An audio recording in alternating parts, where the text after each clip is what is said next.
the immediate cause of war. I think that's been overrated, because I think by that time so much tension had built up between the countries that basically each country wanted a war. France definitely wanted a war to get their border nations of Alsace and Lorraine back. The Germans felt themselves surrounded and were trying to build an empire, so it was all ready to kick off, so to speak. And I regard the assassination as the excuse to start it rather than the cause.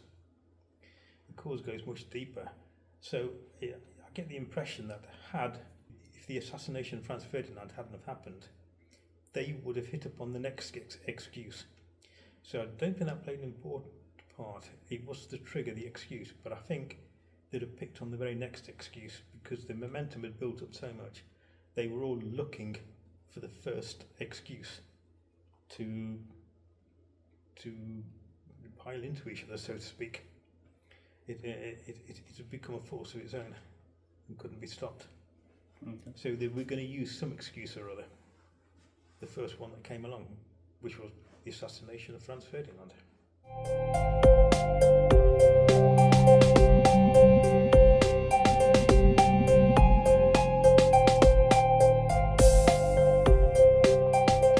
The July crisis. I think war was pretty much inevitable because the conditions given to Serbia. Many historians believe that it was deliberately made so harsh that Serbia would not agree to it, and it would give Austria-Hungary the excuse to start the war. So you get the impression that they were wanting the war and were looking for a way to start it. So the July crisis was the start, but it was basically Austria-Hungary looking for an excuse to attack Serbia. Serbia was the strongest of the Balkan countries, and so Austria was afraid of them in nationalism throughout their fading empire. So Austria wanted to punish Serbia to try to nip in the bud the nationalism throughout the different nationalities that makes up the empire.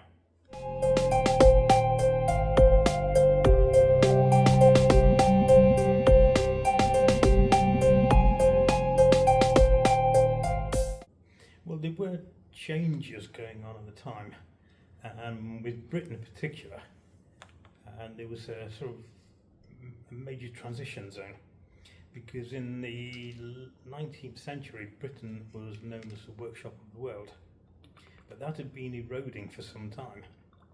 Germany was much bigger than Britain, and they had a larger population which they could sell their goods to. Britain was a low pay economy, and so they would not have had the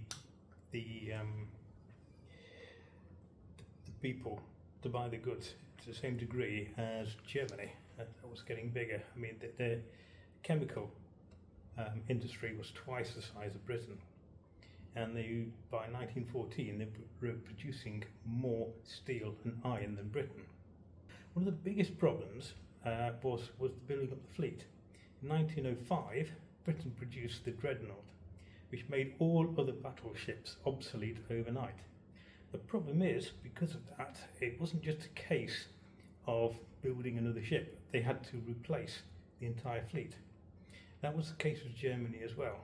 And in the Asquith government, the Chancellor Lloyd George in 1908 had to increase taxation because the ships were so expensive.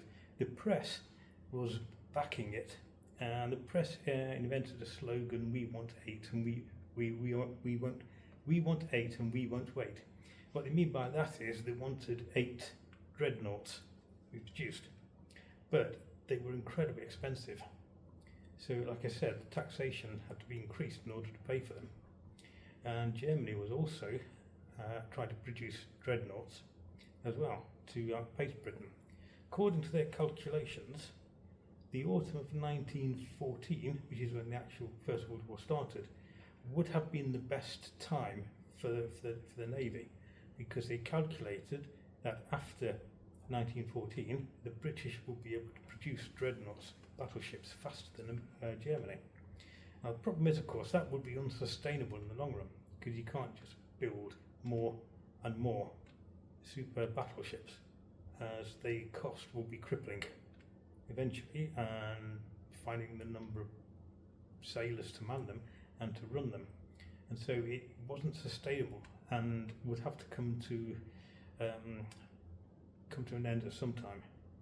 That would almost certainly have been part of the reason why Britain wanted to get involved, because it would want to stop it before the arms race in the Navy started to cripple the British economy, as it would have done eventually. Because Germany, as I said, was a bigger economy, was growing faster than Britain. So eventually Britain would have to stop and Germany could catch up, which was the fear that Britain was having. And so they would lose their domination of the oceans. At that time, half the ships in the world were owned by Britain, and that was a major part of the trade. So that would threaten Britain's trade and prosperity. So economically it was important, or Britain deemed it important, to intervene and start the war before the cost became too much, and stop this escalation there and then. Britain had a mature empire, and so they had overseas territories spread around the world, producing raw materials. Germany was trying to produce an empire, but they came in really late, long after the rest of Europe. So what they had in overseas territory was small and not as important. But they wanted a share of it. They wanted to expand out as well as France and Britain and Spain was their huge empires. But yeah, I think that was it. With things escalating, things were more expensive, so they wanted to join in and started to stop it, nip it in the bud before it became prohibitively expensive and ruinous.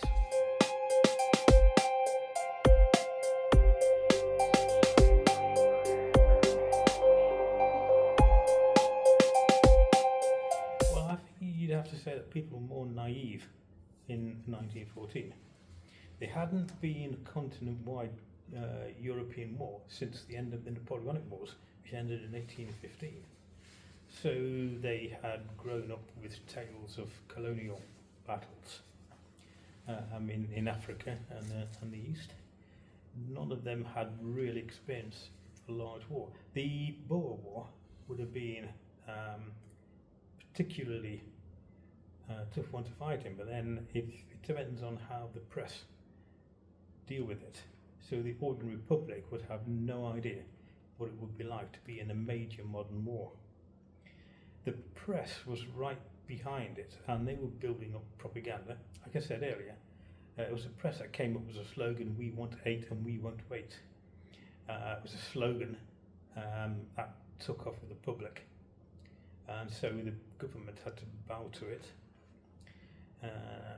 The press barons were right behind it, putting out some really bad sort of anti-German propaganda, which was very crude at the time, especially after the war started, building up hatred against the Germans. Because when the war was declared, a huge number of people went to the recruiting officers, thinking it's going to be over by Christmas, and wanted to take part in this glorious escapade, not knowing what they were letting themselves in for. So yeah, the public were being brought along on a wave of propaganda, certainly, and were enthusiastic about it, not having a clue what it was actually going. None of the ordinary people had a clue what it was going to turn out to be like. They were just so naive, because, as I said, the been brought up on tales of colonial battles and frontiers of India and Africa. So it was a big shock to them when they discovered what real war was like.